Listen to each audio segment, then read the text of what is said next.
Hi, my name is Chris Lodwig, and I am the author of the Systemic series. Recently, I released the second of the series, a book called Host. I'm here, you'll see in the background right there. I'm here with my friend Todd Lubsen, who was the designer of the cover. And what I'm planning on doing is just kind of walking through the cover and really get an understanding of the things that Todd did and thought about when he was conceiving of the design and sort of his visual imagery and the sort of the language that he's using in the cover, because it's a very complicated cover and we're really proud of it. So we want to spend some time drilling into it. So I'm going to flip the camera around here and we're going to talk to Todd. All right, so this is my very good friend, Todd. Todd, why don't you tell me a little bit about yourself and your experience doing design work? Okay, so started off out of the Savannah College of Art and Design and left with my BFA to work for almost 20 years in high tech, designing various content for video games. Microsoft, Sony, and other small studios in the Seattle area.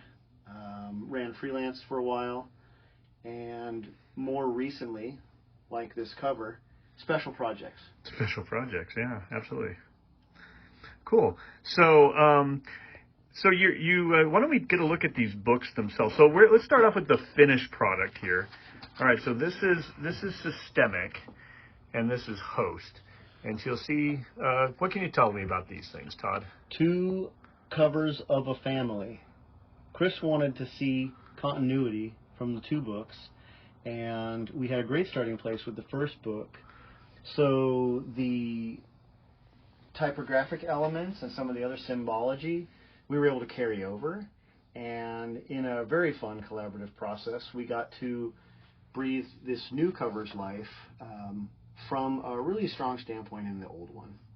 So Systemic and Host, the two books in Chris's series, share a storyline separated by many, many, many, many years, but we wanted to carry a visual feeling from one cover to another.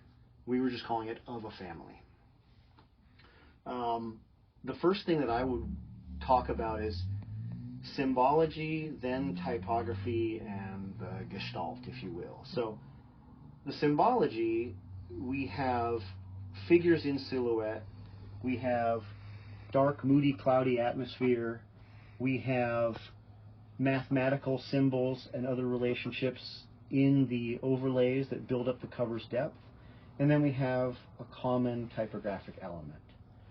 So in asking Chris what he wanted and taking his feedback and being one of the beta readers for both books. Thank you, by the way, Todd. I got a great set of insight into how we wanted to craft these. So what I would say first is Chris has already talked a little bit about Carly's work and also the beginnings of the Systemic cover. So I would say that if we turn the books around, we have a similar layout, a similar format in both back cover, spine, and front cover. They very much are of a family by intent. So common typographic elements stand out the most because it's the exact same typeface. Now, it's not really a typeface. It's a typeface that I designed. So I wanted to look for not a font, but something that felt very clean and had a real efficiency of shape. And if you'll notice down here in Novel, the O is a side turn C, and the A caret is reversed to a V caret, which returns again in the top of the Y and in the M. So you have these sub-shapes of each letter character that make up a unique typeface that I was creating. I wanted to repeat that in Host, where the side turn C being an O in Novel also appears in Host. But what you'll see is I've done the upside down international power symbol for a circuit. That was really important to me typographically to indicate that something was wrong. And if you read even the byline of the back of Chris's novel, the system is alive but not well, it starts with the system, that artificial intelligence that ran the world for centuries was shut down. So that's a little visual cue to indicate something that's very important about the setup and the the whole scene in which you find yourself in Host with Ran. So that's typography. Then symbology, I would want to say we got a strong feel in Systemic from the work that gives us sort of a satellite and a feeling of a, well, we have a satellite feel and we have a feel of a, what am I trying to say here? Sundial. Yeah, it's the sundial. We called feel. it the sundial thingy. Yeah. So, sorry, Carly, we're speaking on your behalf. We call it the sundial thingy. We called it the sundial thingy, and so it's actually named that in a layer in the Photoshop file. But we wanted the same symmetrical and dominant appearance of those type of artifacts in the cover. And we chose the Nautilus shell and the golden spiral to represent the next book. And it's really important as a symbol in the book. No spoilers, but when you first get into the book, you realize that a Nautilus shell has a very strong, layered meaning for the denizens of the Host's world. It's a totemic object that is carried from place to place that symbolizes history and trust and trade. And without, again, giving much away, if you find yourself in a world that seems medieval by comparison to our modern world, and maybe you don't have as much literacy, symbols mean a lot. And a treasured symbol or an artifact like this that's carried as a representation of one city or one town or one community to another that is embellished and in its own beauty and exactness and perfection of a golden spiral, the ideal spiral and form in nature, you have a lot of intent and meaning in there. So we wanted to focus on a way to bring that forward. So we brought it forward in a cross-section that shows that beautiful mathematical relationship of a continuous spiral and a continuous ray to, try to remember how it works. It's a ray to... Don't worry about the golden circle ratio too much. Right. Well, there's another thing that I really like about the spiral shell, and again, not giving anything away, but after you've read the book, there's this idea of and I won't even say what is nested, but there's an idea of nesting in there as well that I think is really a fun thing, where you have the chambers of a nautilus that kind of grow larger over time, and they almost have that almost nesting feel to them. That is the thing that really tickled me about it. So let's get in a little bit and talk about the actual creation of this artifact, the cover, and the things that you brought to it. Because when you see a book cover, you're like, oh look, there's got to be 5 layers in there, and it's not. It's a huge, highly intricate piece of art with a lot of different layers and some really fun, I'd almost call them Easter eggs within. They're not really Easter eggs, but there's some hidden things inside there that the average eye doesn't see and should be drawn to, because they're really fun. And so I'd kind of like to know a little bit more about that. All right, let's dig into it. All right, we're going to move up. We're going to get kind of closer here, and I'm just going to do a shot over Todd's shoulder, and I might zoom in and out here, Todd. Okay, so. let's dig into this. So, first off, let's take a look at the front cover, because that's our major piece of interest. In the front cover, describing these visual elements, you can see the approaching caravan of wagons and horses and a figure in the trees. So there is a discovery moment early in the book when traveling professors are met by our protagonist, Rayanne. And right Rayanne actually shelters herself in moments of stress or anxiety in her tree. So her closeness visually to the tree is a little bit of a play on a tight relationship. The professors are traveling adherents to the system, and they don't take residence in any of the communities that they attempt to influence. They just pass through. So there's a little bit of apprehension about their arrival, but also excitement. They do come to share their knowledge. So we have this scene setting up an important interaction in the story from the very beginning. And the setting in the woods on the outside of town is a very complex kind of multi-layered object, but we can look at, if we take the wagons away for a moment and we zoom in on Rayan, we wanted to indicate a younger girl, a young teen, by size, height, weight, proportion, if you will. So we tried to get a little bit of a juvenile figure in there. Her position on the page sweeps kind of like the final arc of the layout for the chambered Nautilus. The wagons kind of coming uphill ride that arc. Your eye is supposed to come to rest on her, and appropriately she's the protagonist. So in the cover we have a lot of those elements, which I'm going to turn off layer by layer so you guys can see a little more clearly. So if I turn down a lot of the noise, there's a silhouette of Rayan. We reintroduce the wagons. But we also take a look at what's being built up there. So if Chris is over here watching me run around in the layers, you can see a lot of those. Over here, get some layer shots.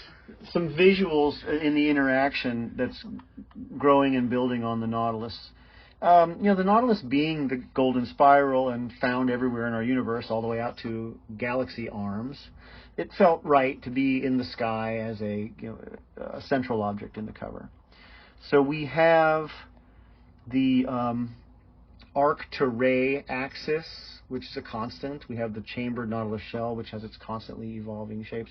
We kept a little bit of sort of the sundial dots for continuity with the two covers.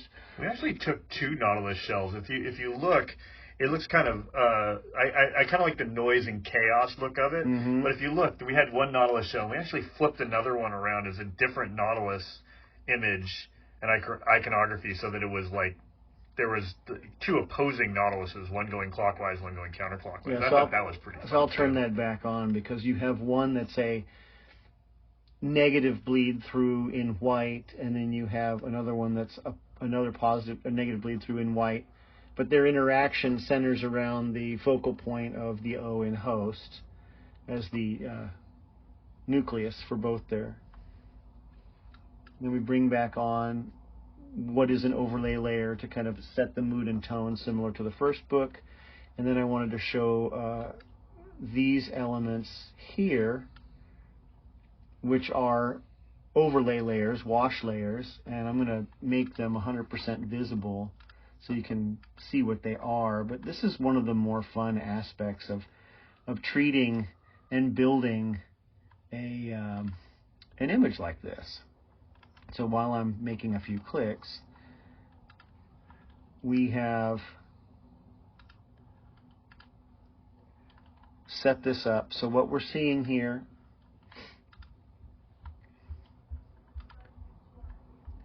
let me set this back up.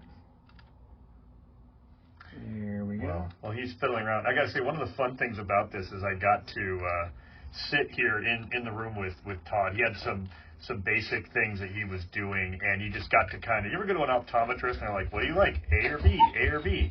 And being here with Todd and being able to have him go through this design with me while he was doing things, and walk me through it the same way he's doing with you, and make those sorts of decisions was really, really fun. I'm going to come and step in here a little bit so you can just kind of see the amount of noise that's going on here that brings texture to it. What are we looking at, Todd? What is this? Okay, so this was a textural layer that was built up over several greasy baking sheets that my wife has. So talk about homemade. No, this was just a bunch of layers of, like Chris said, visual noise, grease, drips. Felt very organic, spreading, flowing, scratching. eroded. I wanted it for the effect of decay and age, because in the book we're in a period of decay and age after the zenith of the systemic era. So that overlay works in that way. And then this overlay here was a photograph I took of ice and bubbles trapped within the ice at a local park in Seattle during the wintertime.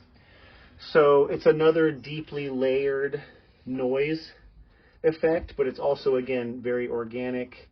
One of the things I really like about this particular bit of hidden noise is that Rayanne, as a character, the two main metaphors that she thinks through is tree metaphors, because she has her love of her tree, but she also grew up near a river and by a pond, and so all of her thoughts and metaphors throughout the book are based on water and trees. And so to have that, aside, there's tree layers, you'll see, and let me get in here real close, you can obviously see the tree layers, but having that water and the frozen bubble layer and all that stuff was actually really very much in keeping with the metaphorical structures of the book. So I thought that was pretty cool. Yeah, so we're building meaning visually from all the deep meaning that's laid out in the story. And it's one of the great fun pieces of collaboration. Yeah. So that kind of gives you an idea of how that cover was constructed and how we went about merging those pieces. And then, trying to be true to the family, we switched from a blue overcast from the first book to a green overcast, more for the natural and very earthy living that these people are doing, as compared to the kind of clean, blue, cool digital living that the characters of the first book inhabited in their world. Yeah, the blue on the first one, for those of you who've read it, is, Arlie, who's one of the characters. She's an AI in the first book. And that's really what, again, sorry, Carly, I'm speaking for you, but I'm assuming that's what Carly used to drive that blue tint on the first one. And then, as Todd says, the green on the second one has that naturalistic feel because so much of the world is reverted to a natural state of affairs. And so that's why we're doing that. And I think the third one, I'm going to go orange, man. But I don't know, we'll work through that. Tell me the story. Yeah, I got to write the story, but there you go. Yeah, it was a great deal of fun to do the project. It was a great deal of fun to collaborate with Chris. He's very patient. And I just wanted to make sure that we captured all the meaning and we hit all the high points that he wanted so that we had a really successful piece. And I think we did. I think it came out really well, and looking forward to yet another project. So thank you. Yeah, absolutely. And Todd and I were talking right before we started the filming, there's a art competition going on for covers, and we're doing quite well on it. So people are reacting well to the cover, and I think it does my book justice, and I'm very happy about it. So thank you both for all of your work, Todd, and for giving me the interview. It's great. Thanks very much. All right.